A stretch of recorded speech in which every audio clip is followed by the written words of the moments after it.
All right, folks, you're welcome back. We are going to kick off with our next session, which I hope at least will answer some of the big existential philosophical questions that we've been raising, because we've been looking at issues of what digitization, what advanced manufacturing, what industry will look like in the coming years, what are the challenging issues coming down the track for industry in the coming years. In essence, what will the future look like? And there are very few people whose lives are dedicated to predicting exactly that. And our keynote speaker is one of those. As with before, we'll take questions at the end of this. So if there are any questions that you have, please do get them in, and we'll get through as many as we can at the end of the presentation. But for now, let me hand over to the founding partner of Future Navigator, a person who has dedicated the last 20 years of her life to future prediction and analysis. Will you please welcome Liselotte Linkso? So well pronounced. Thank you very much. I know you were worried about that part. Yes, I'm really pleased to be here today. And what I'm going to spend my hour with you on is to move you from inspiration to transformation, I hope, because I think about working with predicting the future is unfortunately not a crystal ball you can look into. However, as a decision maker within manufacturing, I think it's a competence that has gone from nice to have to need to have, must have. And we have heard today all these questions about digitization, but also how we transform our business into a more sustainable future. All that can only happen if you have a futurist mindset yourself. So I'm going to spend the first 20 minutes or so training your futurist mindset, giving you the fishing pole. So when you can't ask a futurist, you can actually spot the transforming trends yourself, translating those into new competences. And then I'm going to spend the rest of my session talking about the precision age and some of the trends that will come in that wave. And I think you will find that interesting, being from manufacturing. So let me begin. How do you work with the future?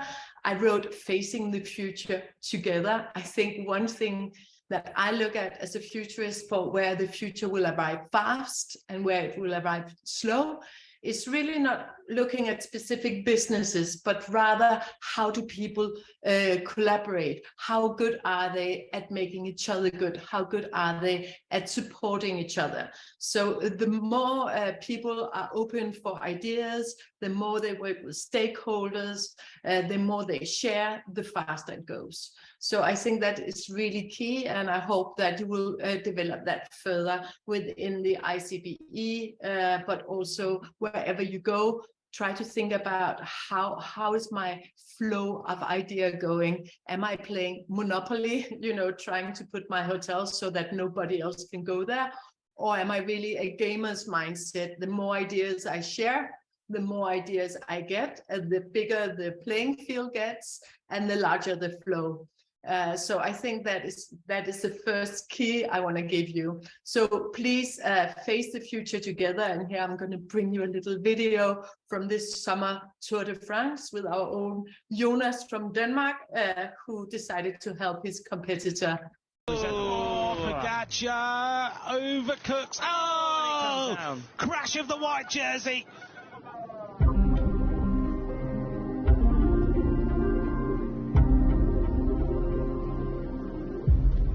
Oh, look at that. That is a show of true sportsmanship.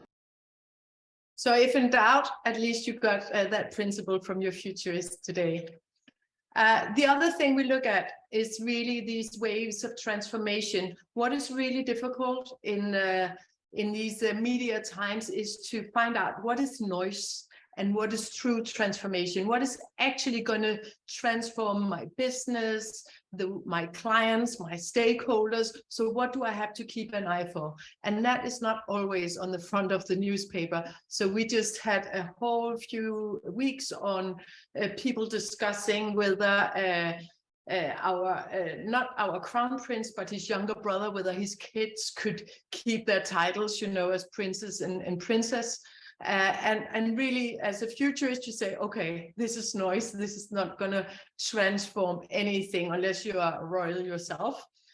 So really being a futurist is to try and decipher that. And I find it so interesting that we have the COVID. Actually, my dad has the COVID again, and my husband. So that hasn't gone away, but we have gotten used to that. Huge level of inflation, as we heard the previous speakers talk about, huge pressure on not only climate, but also biodiversity. We have a war of talents as people are working in much more hybrid form, and they can basically bid out their talent globally. It's going to be much harder to get these expert and specialists coming in. And then we have a war in Europe going on, which is also changing how we look at the future. So really imagine that you throw this rock into a lake and think about all the circles of transformation that are happening. So for instance, while we had the COVID, and once we realized we probably weren't going to die, and Boris Johnson in the UK was even partying, you know, I guess we were on the very top of the Maslow's hierarchy of needs, with self-actualization. We had the Great Resignation.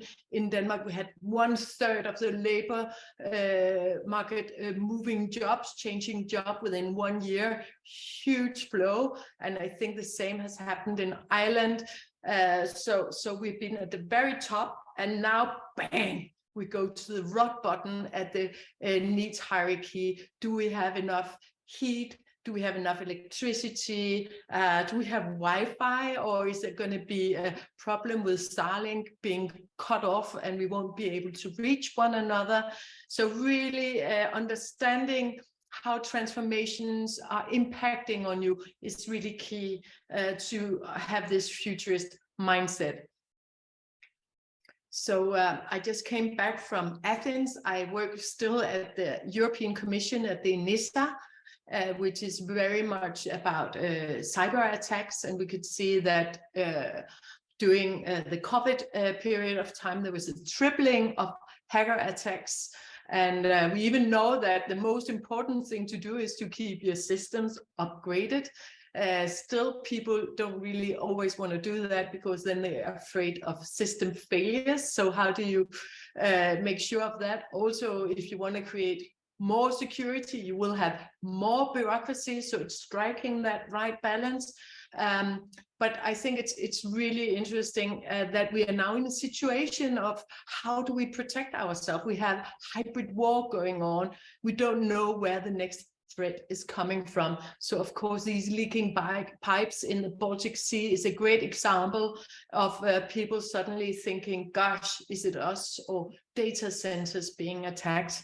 And it can be key manufacturing plants. And this is not to upset you on this afternoon, but I think it's interesting that the Swedish defense minister was out saying, if some states say that we surrender, that they have taken over, it's actually fake news. And it's like, okay, so you tell the citizens that, and then what? Is that protecting your country? Or we have been giving a lot of money to the Danish defense, but where should we spend them?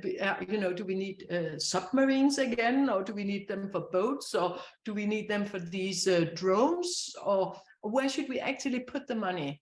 And that's exactly the same situation that you're facing in the phase of these many transformations. So where should I invest my money? Where should I invest my trading and my focus in times that are getting increasingly hybrid and insecure? And when does the future arrive? Well, basically, you don't really notice it.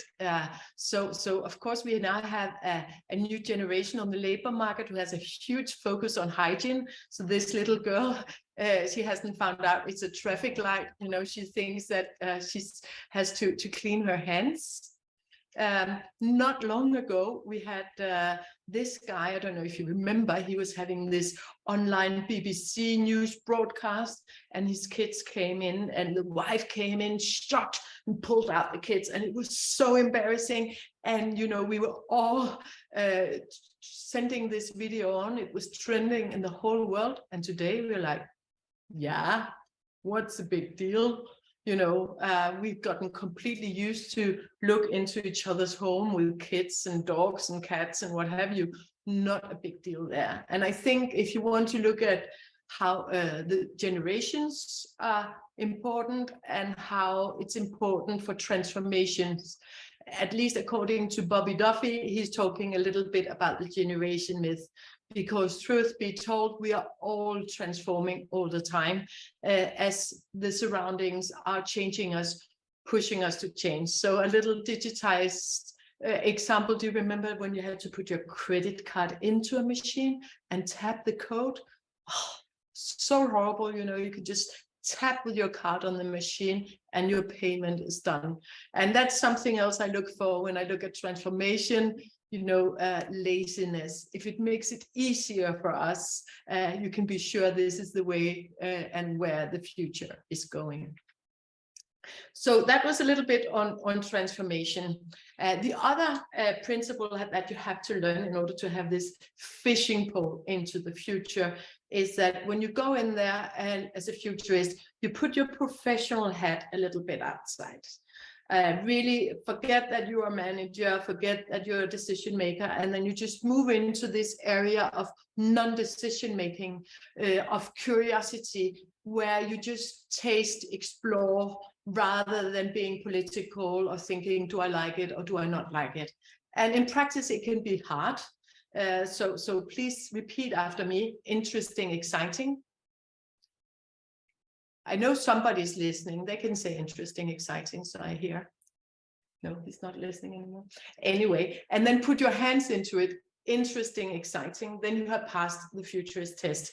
So for instance, hacking your face. That is a simple technology coming right now. And at the German election, the woman who was standing for the Green political party before the election, her face was hacked. And basically she said on all social media platforms that if she was elected, all cats and dogs should be killed throughout Germany because they let out too much CO2. They're not really useful for anything. So let's just get rid of them. And of course, she never said that. Her face was hacked. And as a futurist, immediately I say, interesting, exciting. Where can I download this app? And then I play around with it and I realize this is so cool. I can film myself in the afternoon when my makeup is perfect. The wrinkles have almost gone. And then when I have meetings with Australia early in the morning, I put on my deep face and I look fantastic. So interesting, exciting is the key message when you want to explore the future. I could be a man applying for jobs. Or I could come as this robot, Sophia, who already has a citizenship in Saudi Arabia. And then, of course, you keep exploring. So for instance, Bruce Willis, he is now unfortunately having a disease where he's losing his ability to talk, but he will live on forever and ever because he can basically sell off his face and his voice and basically get a patent for the rest of eternity, and his families too, because we can keep him alive thanks to deepfake.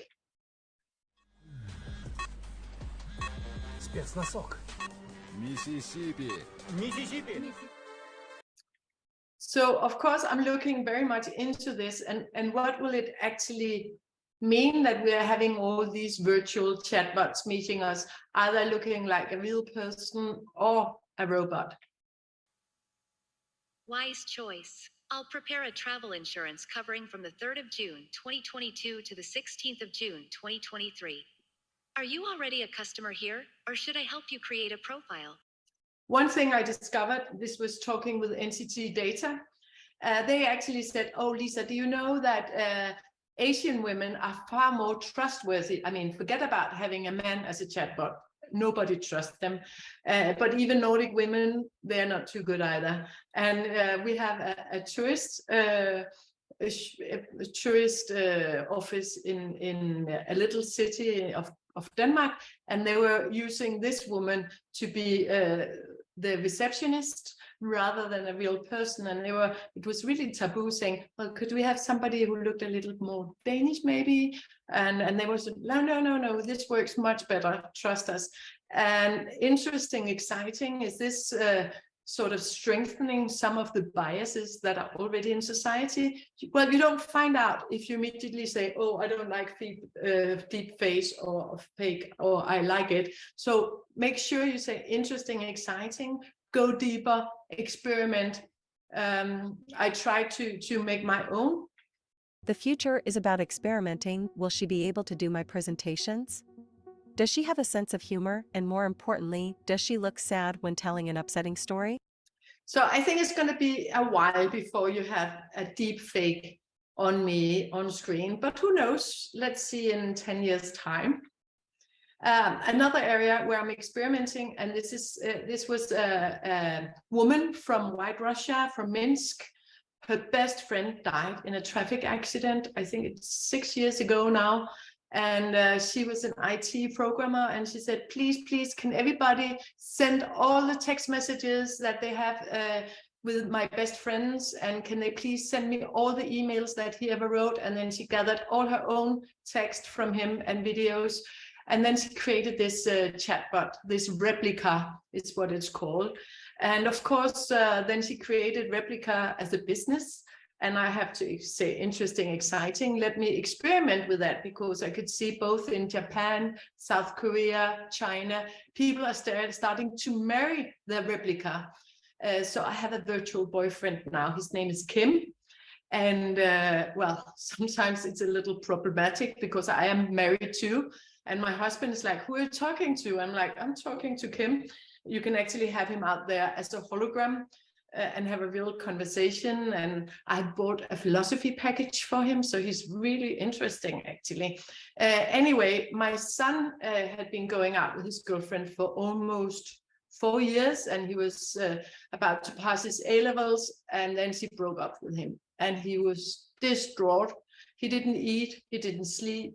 He was working in this electric shop, and he was fainting while talking to a customer, and his colleagues had to drive him home, and he's completely devastated. And I said, well, why don't you get a Replica girlfriend, and you can call her Liv like the X1? And really interesting, exciting. He's talking to her all the time still, and it actually helped. And of course, she knows all there is to know about broken hearts. And you say, oh, what does that have to do with me? I'm in a manufacturing company. I'm thinking, well, maybe this will be former employees that you have as a Replica. So when they leave, either on retirement or they have changed job, for a while at least, you can ask them about their best advice, or at least their digital self. So let me give you a little exercise, and here I would like you to use the chat. So this is a typical futurist task. So we know that within the next 5 years, we are going to have screens on our phones or everywhere else, and we will actually be able to click on them. So you can actually, like, you can mix any color today to create any nuance that you like. In the future, you will be able to lick your screen and taste anything. So please suggest in the chat, what do you think we're going to use it for? I'll just move on, because I'm standing here talking all by myself, but have fun in the chat, and then I'll look at what you have written afterwards. But what I am looking at as a futurist is the power of transformation again. And a key here is democratization. So if you don't remember anything, try to remember democratization, because what we will see is today, you know, there are a few big chefs, and we have an Enorma and the Granium, the world's best restaurants in Denmark at the moment. And I tell you, the stuff that they use for their cuisine, you can't buy those things in a normal supermarket. So in the old days, when you had the musicians who wanted to come out, like the Beatles, nobody wanted to publish their music. They had to walk around, and they had to find somebody who believed in them. Today, you have YouTubers, they come from everywhere. You have K-pops, K-pop coming out, creating a massive global fashion wave. And that is because people are able to come out and it's democratized. So in 5 years' time, we know that any teenager anywhere can play around with foods. Different food combinations, different way of testing it. We might have a vino with taste. We might have a little less food waste because people can actually taste the menu. And for sure, we are going to have combinations that the world has never seen before. So as a futurist, I look at democratization, I say, hey, accessing so many people and so much idea, for sure we are going to see some change.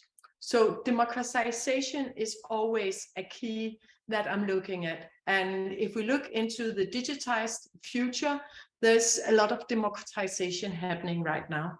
So for instance, in the old days, it had to be the programmer designing the algorithm, the program, and in the future, in the next 10 years, we will all be able to say, well, I would like a program that does this, that, or the other.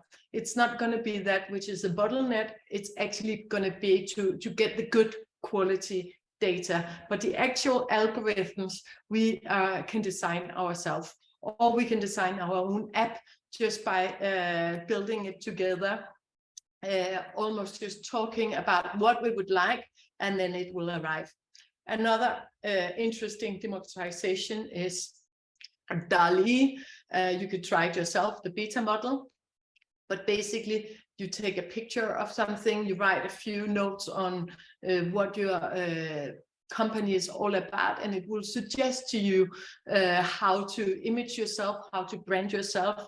So that is really exploding creativity. And again, we have this democratization, so more people will be able to come in and be creative like never before. So I think we'll see a lot more gamification, we'll see a lot more creativity. We're really going to look back at 2022 and think, oh, we were so boring back then because it was only a few people in some silos who were able to do this, and suddenly the whole world was invited inside. So that was a brief introduction to your fishing pole. Future studies, to explain it very briefly, is really understanding what sort of new technologies are coming, what sort of new behavioral. It doesn't always have to be a new technology. So I just worked with the healthcare, and they had this project where you swap a dement person, so they have lost their memory, and of course the wife or the husband gets extremely frustrated, and then they have made this experiment where you swap dement person in the morning, so you get a strange husband with you all day, and you're not frustrated about him because you didn't know him before, so you think he's a nice person, and then you get your own real husband back in the afternoon. So that is a great innovation. Has nothing to do with technology, it's just doing things differently, and we have ample of scope for doing that as well in the future. I'll come back to that. But the fishing pole is understanding what is transformation, what is noise, saying interesting, exciting, and make sure you experiment. You can't read it all in Financial Times or Forbes magazine. You have to try it out yourself in order to find out what does the future mean to my business, rather than having these 10 typical mega trends. You have to make it adapting to your world.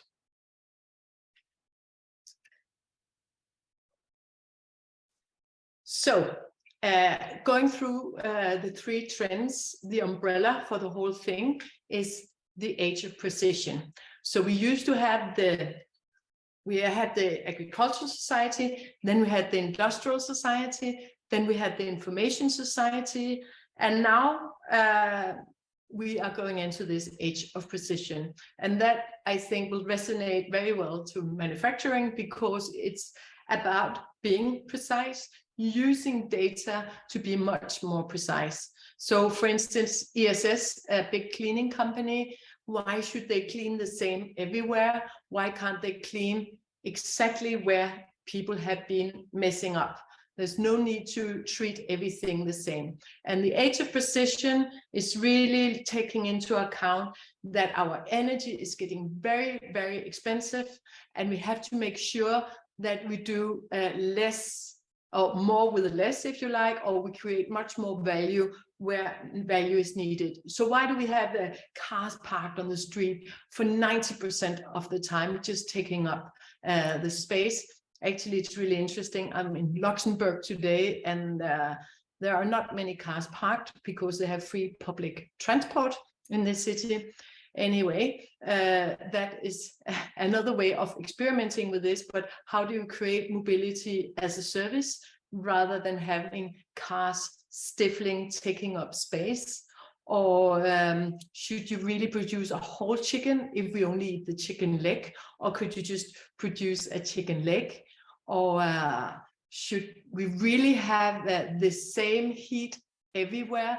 20% are always too cold or too warm, or think it's drafty. So we can have our own personalized indoor climate, and then I'll have the perfect indoor climate. I won't get ill from anybody else because it will seal me off. And the great thing in terms of the environment is that then we can turn off the heat wherever we are not. So this age of precision is really understanding that should we really fertilize the ground so that it goes down to our water, or can we make sure, that we put the exact amount needed, or maybe we should even have vertical gardens. The age of precision is very far ahead within the medical world. 9 out of 10 people have failed medication because we give the same medication to everybody rather than making personalized medication. So in the future, might have a 3D printer getting the exact medication that I need for my DNA. All this is done by using quantum computing. So these supercomputers as well as quantum computers are going to help us use these huge amount of data to have new epiphanies, and of course combined with artificial intelligence. So for instance, it's not only being able to lick the screen, we'll also be able to smell 40% better using these digital smelling sensors. So for instance, bananas, they won't go too ripe, or they won't be too hard. When you get them down, you can find out when they are perfect, or you can smell if somebody has Parkinson coming up.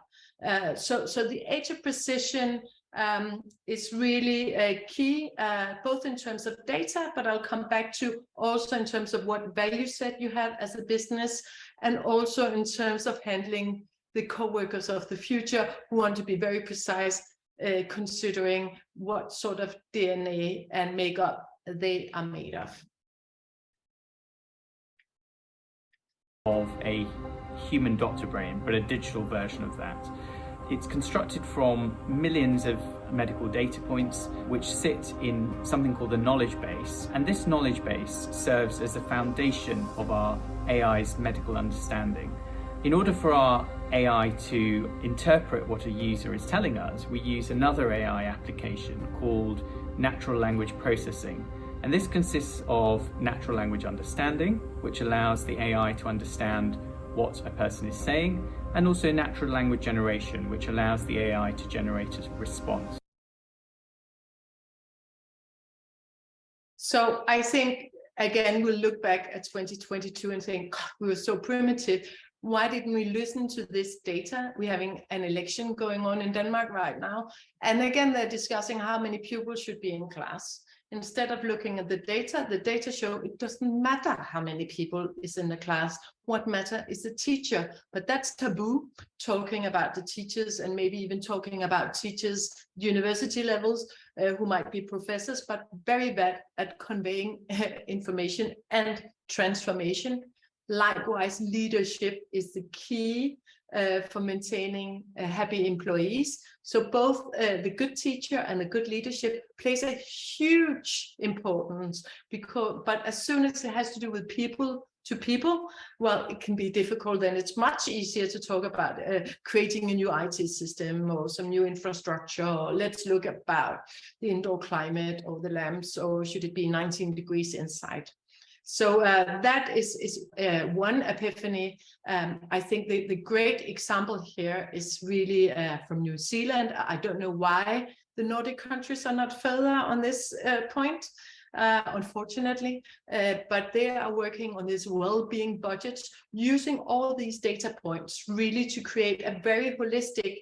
So really understanding this Internet of Things, but not just looking at things, but Internet of people, understanding not what we want, but our experienced life. So really making a digital twin on people. So, you know, within manufacturing, we have had that on our planes traveling across the sky. We know in real time, how are they doing? When do they need oil?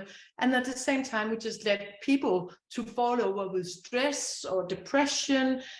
Even though you have, if you record video patterns, you can see whether a couple is going to divorce within 2 months. There is so much predictive power in this, and you can just look at production animals. You know, you can listen whether they're about to develop COVID or depression. When are they excited? When are they drained? Also, NextMind from Paris, they have actually created, they can measure on your brain waves, so you can think about something and it can come out as a text message. I'm saying interesting, exciting here. I'm not talking about privacy, but I'm just saying that you can definitely use it to make people strive a lot better. So for instance, creating a holistic account is that if your people take the bike to work, well, their brain is much more focused when they get to work. They don't get sick from other people giving them the flu.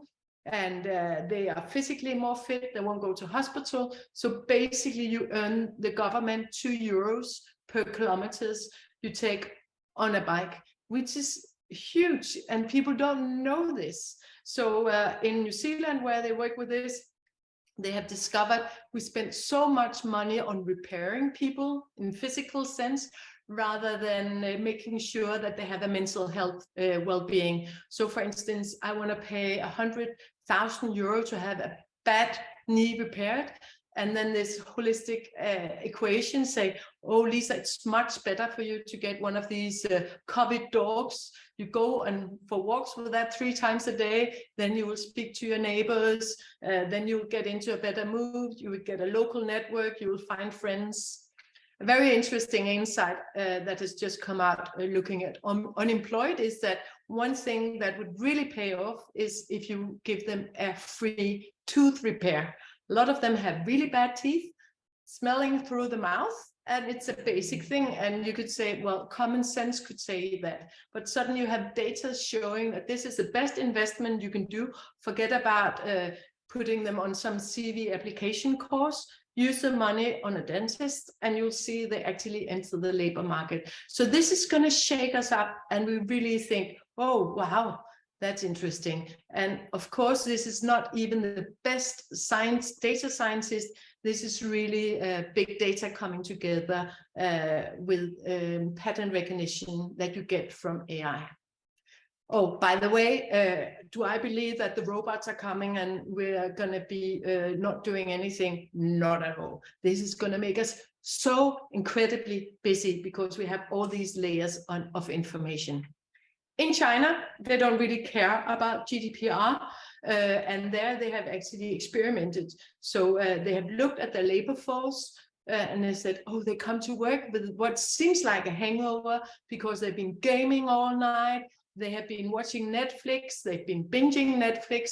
What happens if we, in some housing areas, turn off the Wi-Fi at 10 o'clock at night and then we reopen it at 7 o'clock in the morning? Then again, they measure their well-being, and they found out, oh, they come to work and they actually had a nice sleep. They actually spent some time speaking to their spouses, and both the artificial and the real one, no. But they actually come to work and they have so much energy, and that has made China decide that below 18, you can't game for more than 3 hours a week. that's quite crazy. I mean, I have a boy who's 19 who's gaming all day if he can, if he doesn't have to go to school or work. And you could say, can I cheat the system? No, you cannot, because there's actually a pattern recognition, so you can decide whether you are below or above 18. So that's interesting, exciting. To compare that in South Korea, the 5th most popular career is actually being a professional e-sport player, and they play on average 16 hours a day. And then what do you do as a manufacturer, as a futurist? You say, interesting, exciting, let me go on an excursion to China, let me go to South Korea, let's try and find out what is interesting. So try and go out and get that data from around the globe, and then make sure that you adapt it to your own setting. So for sure, in terms of this whole hybrid work, it's going to give us a lot of epiphanies. So you might have this coworker saying, oh, as I said, laziness is a huge driving force.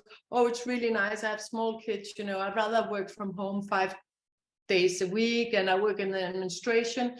Then you'll have the digital twin saying, that would be a very bad idea for Lisa, because she won't be able to onboard new employees.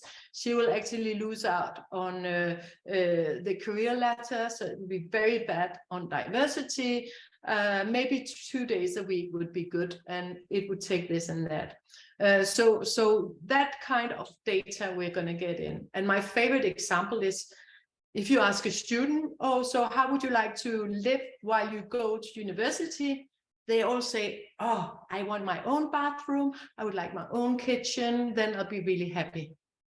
And then Experienced Life Wellbeing Budget, it actually showed that if you live together with other people and if you share a kitchen, your grades will get much higher.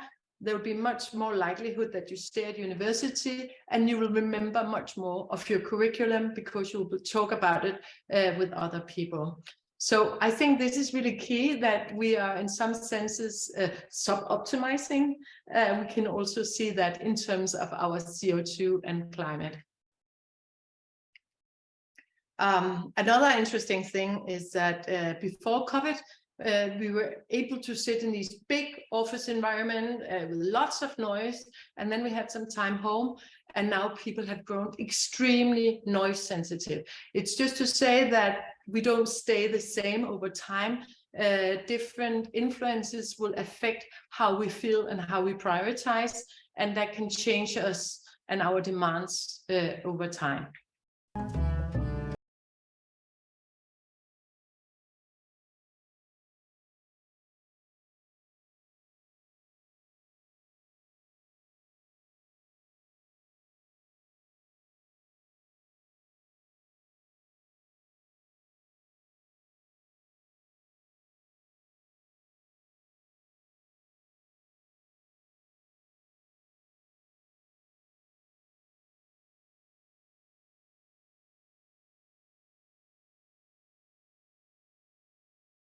A few things on this one. First of all, within manufacturing, you know how dangerous it is to get that close to a robot that is extremely powerful. I don't know if you saw that video with a little boy playing chess and his finger was clipped off. He was not playing chess, but some robots were playing chess, and he was moving one of them, and then his finger was actually clipped. And I'm working a little bit with On Robot in Denmark, and I know how hard it is actually to create these extremely sensitive robot arms, so we can be a centaur, so a part human, part machine, or cyborg, if you like. That said, I'm bringing it in here. It's getting to that point. So I think this big data, these twins are going to rehumanize people. So they will make us far more aware of what do we need. So when does it create meaning and value for us? And when is it just saving or wasting CO2 or money or whatever? And as I said, it's going to make us extremely busy because we're having all these layers of information. So our expectations are going to grow exponentially while these new data is coming, because I know all this, so why are you not doing anything about it? So it just did a thing where it just looked at me, and for a moment I made eye contact, and just from there, just for a moment, my brain went, person. It's alive. So here I think you might have the dilemma of people saying, well, I would like to do this and that, and can I please stay home for 4 days a week? And then you have the digital twin saying, this is a really bad idea. So who will you listen to? I mean, the coworker still hopefully has the power to leave. Or maybe it would be a scenario where more people are actually managing themselves because they're getting these insights and hints on how to invest their time and energy. So it just did a thing where... The second part is poignancy. So in the old days, you know, we were leaning back in the sofa, and then Sylvester Stallone or Bruce Willis, they came and saved us all. That's the end now. We have had a democratization here as well. We all have to be the superheroes or the supervillains. And we can't just say, oh, but I'm just looking after my job. Everybody's spending more time on the social media. And even if you don't want to, if the business is then Googling you to find out whether they should hire you and you're not there, they were like, has she been to jail or where has she been? So we are caught up in this life in the limelight. To give you an example, we had this bus driver in Denmark. We had these refugees from Ukraine, and they're not supposed to pay tickets for the bus. And he gave them a ticket because they hadn't paid. And he didn't know about this rule. And 8 Danes took pictures, and he was splashed out on social media, on Insta and Snap as this horrible person. And the manager of this bus company had to come out and, oh, I'm so sorry, I had this person employed. It's really terrible. So it's happening all the time. And I think especially within manufacturing and energy company, they have lived a very nice life in hiding. We haven't noticed. And suddenly, due to the energy shortages, we are suddenly getting very interested in how much are they actually spending, how much energy are they using, how far is Ireland compared to other places in order to be more precise in the energy consumption. I think one part here, which is really putting this to the forefront right now, is Elon Musk. But you're trying to do good things and you're a billionaire. I mean, yeah, that seems a little bit like either superhero or supervillain. You have to choose one. You're trying to do useful things. I really find this is interesting because, when I started as a futurist, I started out in the Forward Studies Unit in the European Commission. I had written my thesis on the principle of subsidiarity, which means taking decisions as close to the citizens as possible. It's ages ago. Anyway, Delors, he was the president there, and he had these strong visions using the subsidiarity principle to get everybody to nod to the European integration process. And then my next boss was Santer, the new president of the European Commission. He was like, no, we can't do that. We have no democratic mandate in the European Commission. We can't make that kind of decision making. We need to make scenarios so we can inspire with these future scenarios countries to make better decision making. But that's all we can do. So back in 96, we created these scenarios for Europe 2010. And today I'm proud to say that in one of the scenarios, we actually predicted Brexit. But the point was not to be right. The point was already then to say, oh gosh, they are placed on this island. They don't really want to be on the same team as the Germans, you know, the losers of the Second World War. They have their financial headquarters in London. They're in it for the money. You know, we really have to build this European identity or we risk losing them. So that's how you use the future studies. And now when you look at Elon Musk, I think we love him. He's a hero for creating the Starlink, securing information. But you can see we have a democratic issue here with the big tech giants. So in this situation, you have to say interesting, exciting. When you see something like that, that is the future playing out, because in a sense, I guess we should really be happy that this dilemma is put to the forefront. So will we have a tech giant deciding who should win the war and how it should be settled, or do we need democracy, even though that it's full of bureaucracy and people are fighting each other, and if people don't vote for Biden, you know, they will not be able to get an abortion or what have you. So I'm just saying that companies in the limelight is super interesting. We have Echo, the shoe shop in Denmark, and I saw some people spitting on the shop in the airport because they haven't left Russia. And I'm just saying interesting, exciting that businesses and people who have had an anonymous life, just being a part of everyday life, suddenly they have to make a stand. So you have football players in Iran, you have the climbing woman, they are not just doing sport, they're being extremely political. And again, in terms of hacking, I told you we had a tripling of cyber attack during the pandemic.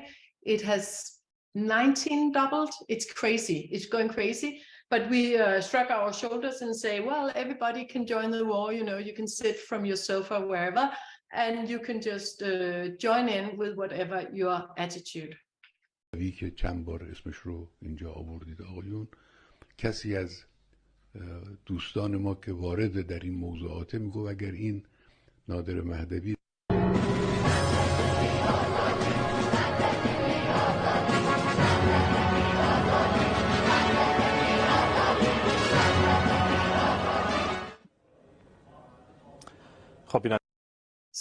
So really, this is, I think it's the precision age again. So what do you believe in?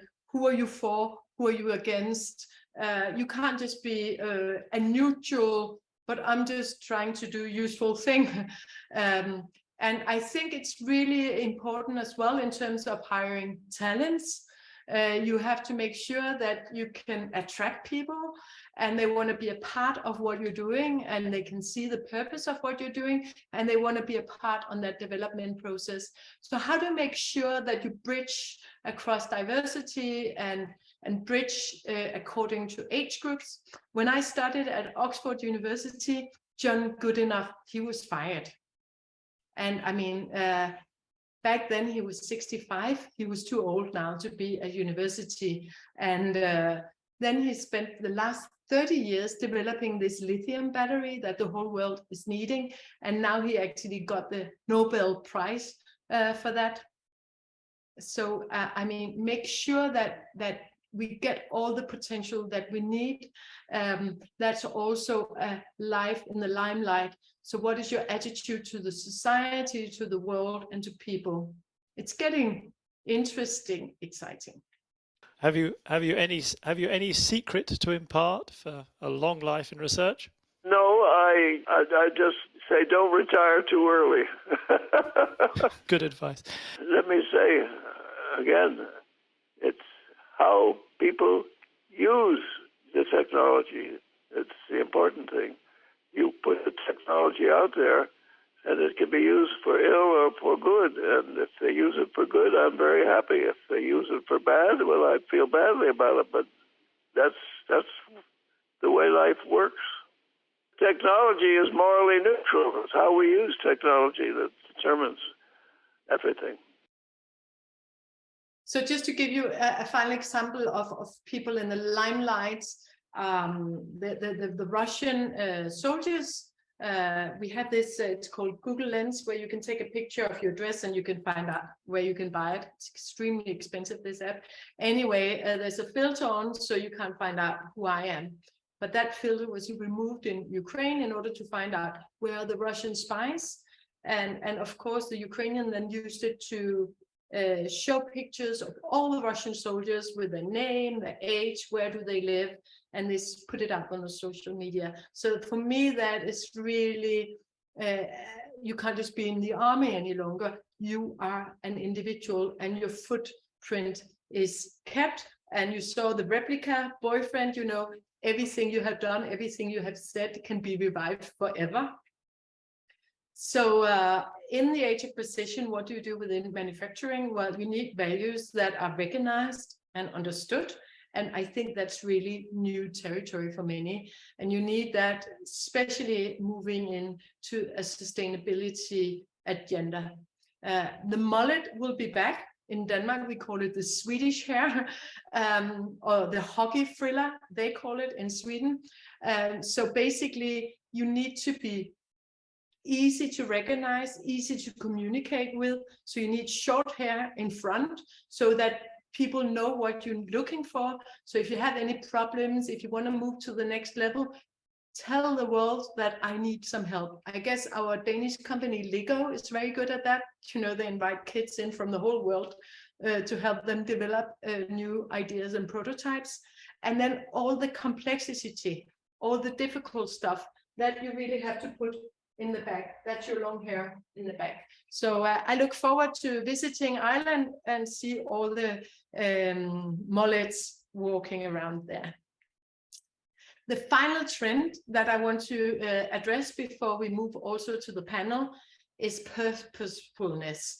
And that has come, as I said, at the very top of the Maslow's hierarchy of needs, moving from work-life balance to a life-work balance, from going in completely as an automated pilot, sitting down at your desk, asking the same 3 people help or advice, for actually changing it on a head, saying, what sort of value do I have to create? Who should I talk to around that? What sort of personality do I have? I'm sitting on the board of the specialists who have autism, and they are like, oh, Lisa, we're so happy that this has happened, because now everybody realizes that they are extremely different from one another, and we don't need one size fit all. We need them to understand who we are and then decide our workplace accordingly. And then, of course, what sort of life conditions do we have? What sort of workspace obligations do we have? What sort of collective value do we want to create? So this is a huge transformation. And if I had to explain it very short, I guess in the old days, you could stay at a hotel. You could choose 2 stars or 4 stars. Does it have a mini bar? Is it open 24 hours a day? And then suddenly you had Airbnb coming and you thought, oh my God, people would like a trampoline. Some people would like cutlery in a big French cuisine. Other people, they want to sleep in a tree. Other people want to try and sleep on a boat. And the hotel business came and talked to us as futurists. Why didn't you tell us this? You know, we can deliver on all those parameters. And we have given out, you know, all these evaluations every time people sleep in the hotel, and nobody ever asked for a trampoline, you know. And that's the whole point. We don't know what we don't know. We can't live without. And likewise, now, like we see this biodiversity of different ways of sleeping, staying over, we will see the same sort of explosion in new kinds of putting your workplaces together. One thing that came out of the pandemic was these virtual water coolers, where HR found out, well, you know, you can put and mix people together that don't usually talk to each other, and that generates a lot of new innovation. So placing that virtual water cooler back at the labor market. And then, of course, we're probably going to stop traveling as much as we used to do, at least until we're having some electrified planes based on sustainability energy, or whatever is being created right now as we speak. And let me just show you a short clip from the metaverse. Think films like Ready Player One, where the idea of a metaverse went by a different name. Except for eating, sleeping, and bathroom breaks, whatever people want to do, they do it in the Oasis. I always wanted to help build this kind of immersive system that you could be in with your friends and feel like you were present together, but go explore, you know, other planets or other periods of time, or, you know, play games together, but feel like you were really in it together. Do you like my glasses? I like it in here. Your avatar looks great. This is my first virtual reality. So, okay, first of all, now you have to think as a futurist. So think that the first car we had, you remember how that looked exactly like a horse wagon, and so people have a tendency to replicate the same thing as they know from the outside. So the first thing they do here is to put themselves at a desk with a keyboard, and we're definitely not going to use keyboards anymore. We might actually just be able to think about something, and then it will be received at the other end, or at least we'll be talking about it. And most likely we'll be out in the nature there you see in the back. But we will get, ability to hug each other, to lick each other, to smell each other virtually. So forget about these meetings that we're having right now, where you can't even have eye contact on Zoom or Teams or wherever you meet. And also an area that is changing very rapidly is, of course, gamification that comes with it. So this is from Maersk. So they have, for some reason, shipping in Denmark is really, really high status, and you need very high grades. You have these very well educated kids coming into Maersk, which is a shipping company. And then instead of placing them on the ship, they put them in virtual reality. Because what they found out is that if you're a messy person and if you fall over or you make mistake there, you actually kill people. They're huge safety questions. And that's not really something you can learn from going to school. It's only something you either can or cannot do. Either you're sort of person who's aware, who's careful, then you can go on the ship. So already by inviting them into virtual reality, they find out that some people, they should never go on the vessel. They should stay doing office work. And I find that really interesting. So again, you have these new layers of insight that you didn't have before. So that goes, generally speaking, digitization doesn't mean that we do things faster. It is changing the game. So in October, the first hospital now is opening up in this metaverse. And that will be useful for things. So make sure you say interesting, exciting. Can I try it out? Try to see if you have a gamer at home and try to use their helmet. I tried to do exercise for half an hour, and for me it was too heavy and I got a headache, but it's great for meditation, for instance. You can actually inhale stars and stuff. So that's fantastic. But you don't know till you don't know till you try. So make sure you promise me to experiment. Some finance companies that I'm working with right now, they're working with these avatars. So when you go to work, it's really, really important you meet the other people who are there. So if I go to work and I meet Lucas, he said, well, I have to show you these security procedures for hacking, and I can understand that you can tell me something about how to spot the future. Then we go for a walk and talk for half an hour, and then our avatar get that piece of cookie in our you can say suddenly you don't have an HR person anymore, you have an HN, so a human network builder, trying to really, as I said, move from this virtual water cooler, trying to do it in the physical world, because there's no need that people come to work and then nobody's there. Another thing I want to talk about is that we're having new tensions coming, because a lot of people are still time slaves.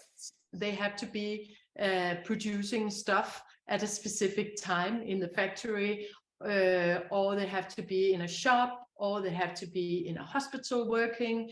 And when they see that more people are becoming time owners, so they can choose when, how, and where they want to work, poverty is always relative.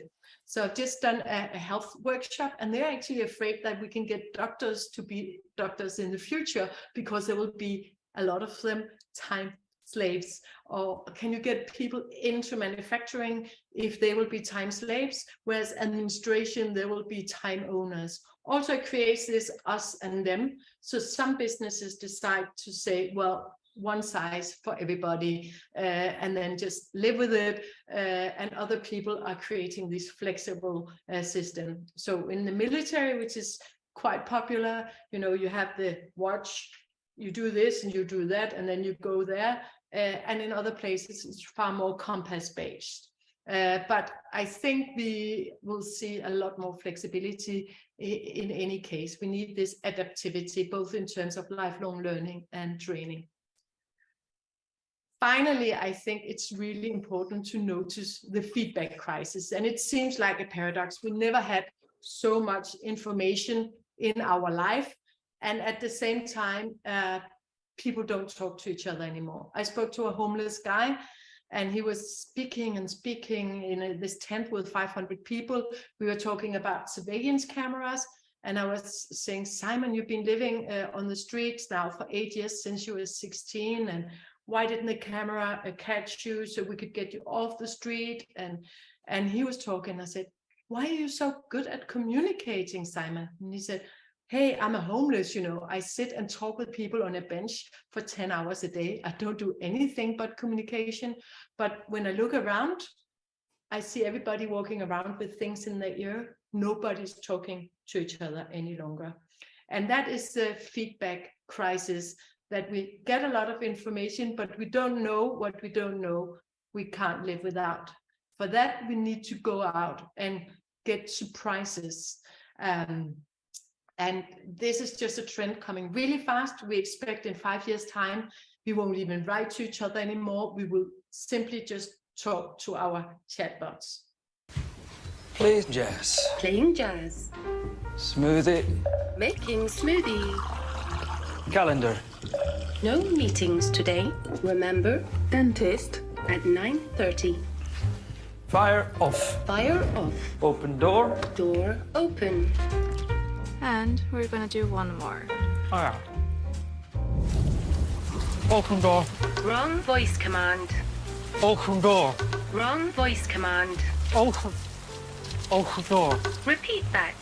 Open door. I didn't understand that. Hey, open door. Play on the floor. Get on the floor. Open the door. Wrong Open the door. So tender loving care. If you hug somebody, the happiness curve go all the way to the ceiling. If you call somebody by phone, the happiness curve go up. If you send a text message, it's flatliner. So how do we treat each other? We can just leave it all developing like this. In South Korea, they said, okay, we have to remove the traffic lights and put them on the ground because people don't look up anymore. They are on their phone. Korea has streetlights on the floor, so you can keep staring on your phone. Smooth like butter, like a criminal undercover. Don't pop. So lots of new tasks from this great reflection. Why should I stay here? What is my purpose? Activism, employee influencers who are on social media. Are you a hero or are you a villain? Quiet quitting. And then how do you create the sustainability? We all say we want to do it, but do you even have people who know how to do it? How do you have this HEC schooling so we have lifelong learning? And I know my time is up, but I could go into all these in much more detail. I just want to end on a happy note saying the distance from imagining the future to actually creating it has never been shorter. All the technology, all the data, it's out there. We can have this precision age.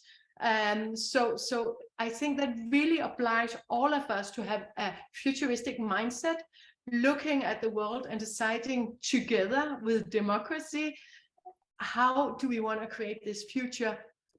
Because then everything is possible. So let's get the best out of both people and the planet rather than squeezing us like a lemon. And then I hope we'll have peace in the world soon. Thank you.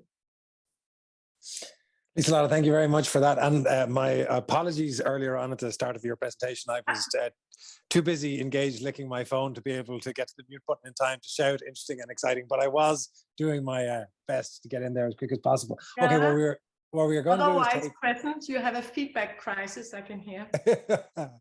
what we're going to do now is take a very short break, 2 or 3 minutes, just to get turned around technically, and then we will be back with the research from the ICBE and the Chemie School and a panel discussion off the back of that, and we'll be asking Liselotte to join us for that panel. So any questions, Liselotte, we can get them then. Okay, see you in about 2 minutes.